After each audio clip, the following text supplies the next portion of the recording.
Hello everyone, welcome to my channel. কেইদিনমান আগতে মই এটা ভিডিঅ' আগবঢ়াইছিলোঁ অসমীয়া চুটিগল্পৰ ধাৰা সম্পৰ্কে। আজি তাৰ দ্বিতীয় খণ্ড অৰ্থাৎ পাৰ্ট 2 আগবঢ়াবলৈ লৈছোঁ।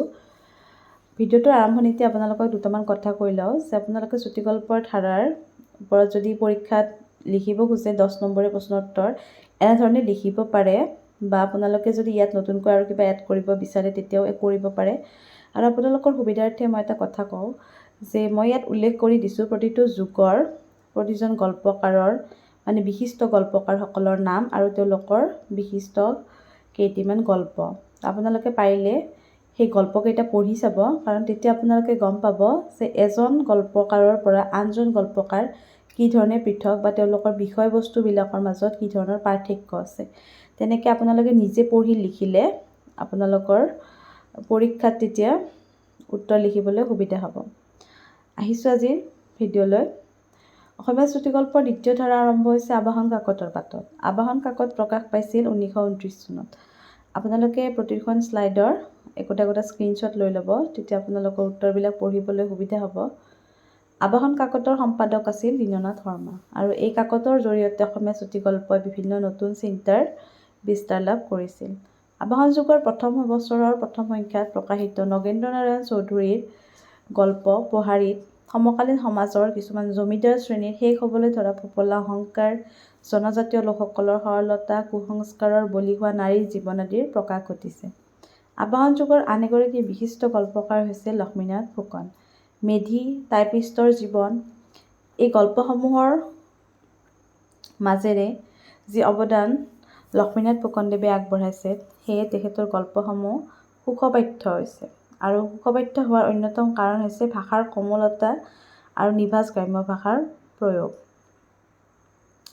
আধুনিক অসমীয়া সাহিত্যত বেজবৰুৱাই প্ৰতিষ্ঠা কৰি যোৱা ভাষ্য ব্যংগৰ মাজেৰে প্ৰকাশ পোৱা যি সংস্কাৰধৰ্মী ধাৰা আছিল, এই ধাৰাটো আবাহন যুগত অব্যাহত ৰাখিছে মহীচন্দ্ৰ বৰাই। মহীচন্দ্ৰ বৰাৰ কেৰাণীৰ কপাল, অব্যয়, চাকনৈয়া এই গল্পসমূহ হাস্য ব্যংগৰ মাজেৰে প্ৰকাশ পোৱা সংস্কাৰধৰ্মী ধাৰা ইয়াত অক্ষুণ্ণ আছে। আবাহন যুগৰ আন এগৰাকী বিশিষ্ট গল্পকাৰ হৈছে লক্ষ্মীধৰ শৰ্মা। ভাৱৰ স্বচ্ছতা, বক্তব্যৰ স্পষ্টতা আৰু গল্প কোৱাৰ কৌশলৰ বাবে অসমীয়া গল্প সাহিত্যত শৰ্মা বিশিষ্ট আসনৰ অধিকাৰী। তেখেতৰ চিৰাজ, ব্যৰ্থতাৰ দান, পৰাজয়, বিদ্ৰোহিনী আদি উল্লেখযোগ্য গল্প। এওঁৰ গল্পত পোনপ্ৰথম সাম্যবাদী চিন্তাধাৰাই শক্তিশালী ৰূপত আত্মপ্ৰকাশ কৰা দেখা গৈছিল। আবাহন যুগৰ আন এগৰাকী বিশিষ্ট গল্পকাৰ হৈছে হলিৰাম ডেকা। আবাহন যুগৰ গল্পকাৰসকলৰ ভিতৰত হলিৰাম ডেকাৰ গল্পত বিষয়বস্তু, ভাৱবস্তু আৰু কাৰিকৰী কৌশলৰ ভিতৰত এক বেলেগ ধৰণৰ নতুনত্ব দেখিবলৈ পোৱা যায়। ৰে বৰে ভাই, দ্বিতীয় পক্ষ, ভ্ৰষ্টলিপি আদি গল্পৰে ফ্ৰয়েডীয় যৌন মনস্তত্ব, চেতনা স্ৰোতৰ ভাৱাদৰ্শ সাৰ্থক ৰূপত প্ৰকাশ কৰিছে। তাৰপিছতে আহিছোঁ আমি ৰামধেনু যুগলৈ। ৰামধেনু যুগক যুদ্ধোত্তৰ যুগ বুলিও কোৱা হয়। ৰামধেনু আলোচনী প্ৰকাশ পাইছিল 1950 চনত, অৰ্থাৎ আমাৰ ভাৰত স্বাধীন হোৱাৰ পিছে আমাৰ অসমত ৰামধেনু আলোচনী প্ৰকাশ পাইছিল। ৰামধেনু আলোচনীৰ সম্পাদক সম্পৰ্কে আপোনালোকৰ যদি জানিবলগীয়া থাকে তেতিয়াহ'লে কমেণ্ট কৰি জনাব, মই আপোনালোকক এটা ভিডিঅ' আকাৰত প্ৰস্তুত কৰি দিম। ৰামধেনু যুগৰ চুটিগল্পৰ এক সুকীয়া পটভূমি আছে দ্বিতীয় বিশ্বযুদ্ধ। দ্বিতীয় বিশ্বযুদ্ধই মানুহৰ প্ৰচলিত সামাজিক দৃষ্টিভংগী তথা মূল্যবোধক সলনি কৰিবলৈ বাধ্য কৰাইছিল। ৰামধেনু যুগৰ গল্পত মনস্তত্ব, অভিব্যক্তিবাদ, অতিবাস্তৱবাদ আদি নতুন চিন্তাৰ উন্মেষ ঘটিছিল। আৰু এই অভিব্যক্তিবাদ, অতিবাস্তৱবাদ সম্পৰ্কেও যদি আপোনালোকে জানিব বিচাৰে তেতিয়াহ'লে কমেণ্ট কৰিব, মই ভিডিঅ' আকাৰে শ্বৰ্ট নোট হিচাপত প্ৰস্তুত কৰি দিম।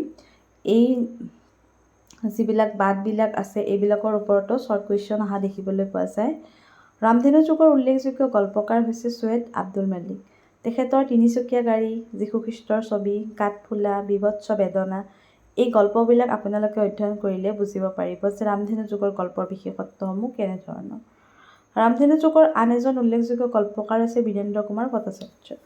বীৰেন্দ্ৰ কুমাৰ ভট্টাচাৰ্যৰ এজনী জাপানী ছোৱালী, মাকনৰ গোসাঁই, মিয়া মনচুৰ, ঈদৰ জোন আদি গল্পৰে বাস্তৱধৰ্মী চিন্তাধাৰাক অধিক স্পষ্ট কৰি তুলিছে। সৌৰভ কুমাৰ চলিহাৰ এহাত ডবা, অশান্ত ইলেক্ট্ৰন, গোলাম, বীণাকুটিত আদি গল্পত আধুনিক নগৰকেন্দ্ৰিক জীৱনৰ নিসংগতা, অন্তঃসাৰশূন্যতাৰ বুদ্ধিদীপ্ত প্ৰকাশ ঘটিছে। ৰামধেনু যুগৰ আন এজন শ্ৰেষ্ঠ গল্পকাৰ হৈছে ভৱেন্দ্ৰনাথ শইকীয়া। তেখেতৰ গল্পত ডিটেইলছৰ ধাৰণা পোৱা যায় বুলি মহেন্দ্ৰ বৰাই কৈছে। মই মহেন্দ্ৰ বৰাৰ কথাটো উল্লেখ কৰি দিবলৈ পাহৰি থাকিলোঁ, আপোনালোকে উল্লেখ কৰি দিব। তেখেতৰ অৰ্থাৎ ভৱেন্দ্ৰনাথ শইকীয়াৰ ধৰা সাপ, এন্দুৰ, প্ৰহৰী আৰু তেখেতৰ ঢেৰ আছে। তেখেতৰ গল্প আপোনালোকে নিশ্চয় পঢ়িছে আৰু যদি নাই পঢ়া পঢ়ি ল'ব। ভৱেন্দ্ৰনাথ শইকীয়াৰ কথা আপোনালোকে উল্লেখ কৰিবলৈ কিন্তু নাপাহৰিব। আৰু তেখেতৰ গল্পত কেনেকুৱা ধৰণৰ বৈশিষ্ট্য পোৱা যায় সেই সম্পৰ্কে মই আপোনালোকক পৰৱৰ্তী ভিডিঅ'ত দিম। হোমেন বৰগোহাঁই অৰ্থাৎ ৰামধেনু যুগৰ আন এজন বিশিষ্ট গল্পকাৰ হোমেন বৰগোহাঁই। তেখেতৰ হাতী, ইছমাইল শেখৰ সন্ধানত, তিনি ভাই ভনী, পৰ্দা এই গল্পসমূহ উল্লেখযোগ্য। এনেকৈ অসমীয়া চুটিগল্পই প্ৰতিটো যুগত বিভিন্ন গল্পকাৰৰ গল্পৰ পৰীক্ষা নিৰীক্ষাৰ মাজেৰে আগবাঢ়ি সাম্প্ৰতিক সময়লৈকে জিলিকি আছে। আৰু সাম্প্ৰতিক সময়ত আপোনালোকে যাৰ যাৰ গল্প পঢ়িছে তেওঁলোকৰ বিষয়ে অকণমান উল্লেখ কৰি দিব। এই বিষয়ে মই একো ইয়াত উল্লেখ কৰি দিয়া নাই।